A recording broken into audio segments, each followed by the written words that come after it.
রাধে রাধে বন্ধুরা, আশা করি আপনারা সবাই ভালো আছেন। আবার একটি নতুন ভিডিওতে আপনাদের সবাইকে স্বাগত জানাই। আজ আমি একটি অন্যরকম ভিডিও নিয়ে এসেছি। আজকে আমি বানাবো আমগুর। আমি প্রথমবার বানাচ্ছি এই আমগুর। আপনারা সম্পূর্ণ ভিডিওটি দেখবেন এবং আপনারা কেমনভাবে আমগুর বানান অবশ্যই কমেন্ট করে জানাবেন। এদিকে দেখুন খুব সুন্দর বৃষ্টি হচ্ছে, মানে অনেকটাই বৃষ্টি হয়েছে। আজকে আবহাওয়াটা খুবই ঠান্ডা হয়ে যাবে। এদিকে দেখুন মায়ের সব আম কাটা হয়ে গেছে। আমগুলো যেহেতু খুবই শক্ত ছিল তাই আমি কাটতে পারিনি, মা কেটে দিল আমগুলি। যেহেতু আমের মধ্যে আটা থাকে তাই আমগুলিকে 2-3 বার ভালো করে ধুয়ে নিলাম। আমগুলোকে আমি লম্বা লম্বাই রেখেছি, আপনারা চাইলে এগুলিকে আরও টুকরো করে নিতে পারেন। এর মধ্যে আমি সামান্য পরিমাণে হলুদ দিয়ে দিলাম, এরপরে দেব সামান্য পরিমাণে নুন। এরপরে এগুলি ভালো করে আমি মাখিয়ে নেব। এগুলিকে মাখিয়ে রেখে দেব কিছুক্ষণের জন্য। এদিকে দেখুন বৃষ্টিটা আরও তীব্র হয়ে এসেছে। যেদিন হাওড়াতে প্রথম বৃষ্টি হয়েছিল সেদিন আমি ভিডিওটি বানিয়েছিলাম, কিন্তু অনেক রকম ব্যস্ততার কারণে আমি ভিডিওটি আপলোড করতে পারিনি, তাই আজ এই ভিডিওটি আপলোড করলাম। রান্নাঘরের জানলা দিয়ে এতই হাওয়া দিচ্ছিল যে আমি গ্যাসই জ্বালতে পারছিলাম না। এরপরে ওই জানলা বন্ধ করে আমি কড়াই বসিয়ে দিয়েছি গ্যাসে। এবার শুকনো কড়াইতে আমি প্রথমে 2টি শুকনো লঙ্কা ভেজে নিচ্ছি। লঙ্কা দুটি ভালোভাবে ভাজা হয়ে যাওয়ার পর এর মধ্যে দিয়ে দিলাম আমি সামান্য পরিমাণে জিরে ও 3-4টি এলাচ। এটাকেও ভালো করে আমি ভেজে নিচ্ছি। এখন আমার মশলাটি ভাজা হয়ে গেছে, এটিকে আমি নামিয়ে নেব। মশলাটি নামিয়ে নেওয়ার পর ওই কড়াইতে আমি দিয়ে দিলাম 2 কাপ জল এবং 2.5 বাটি চিনি।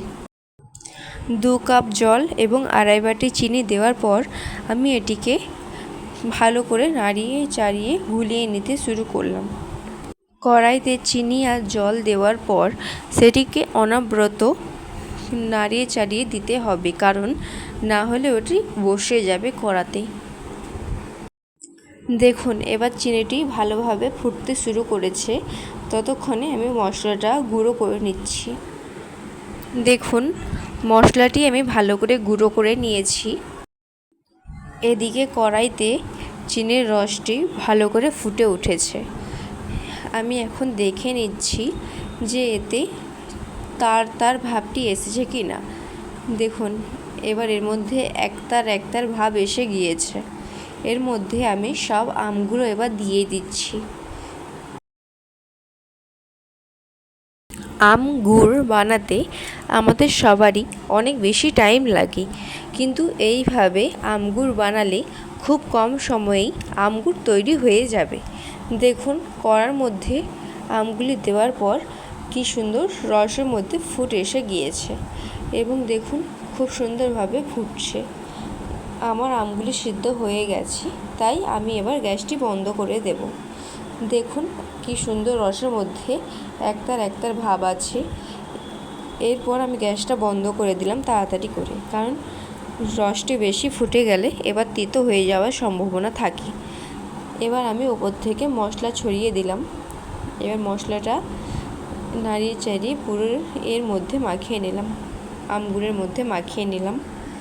দেখুন রেডি হয়ে গেল আমার আমগুড়। আমগুড়টি আমার এখন ঠান্ডা হয়ে গেছে। দেখুন আমি এখন এটি জারে পুড়ে নিচ্ছি। আমগুড় আমার না হয়েছে খুবই মোটা, না হয়েছে খুবই পাতলা, একদম ঠিকঠাক। আমার এই অন্য রকম ভিডিওটি আপনাদের কেমন লাগলো অবশ্যই কমেন্ট করে জানাবেন। ভালো লাগলে লাইক করবেন, কমেন্ট করবেন, শেয়ার করবেন। অবশ্যই আমাদের চ্যানেলটি সাবস্ক্রাইব করবেন এবং বেল আইকনটি প্রেস করবেন। আমাদের চ্যানেলের পাশে থাকবেন। এবার জারে পুড়ে নেওয়ার পর যেটি বেঁচে গিয়েছিল সেটি এখন আমরা সবাই মিলে খাবো। আপনারা অবশ্যই একবার এইভাবে আমগুড় বানিয়ে দেখবেন। এবং কমেন্ট করে জানাবেন আপনাদের বানানো আমগুরটি কেমন হয়েছে। এরকম আরও নতুন নতুন ভিডিও পাওয়ার জন্য আমাদের চ্যানেলের পাশে থাকবেন। দেখুন আমরা সবাই মিলে আমগুর খেতে বসে পড়েছি। আপনারা অবশ্যই একবার ট্রাই করে দেখবেন। ভালো থাকবেন, সুস্থ থাকবেন। রাধে রাধে।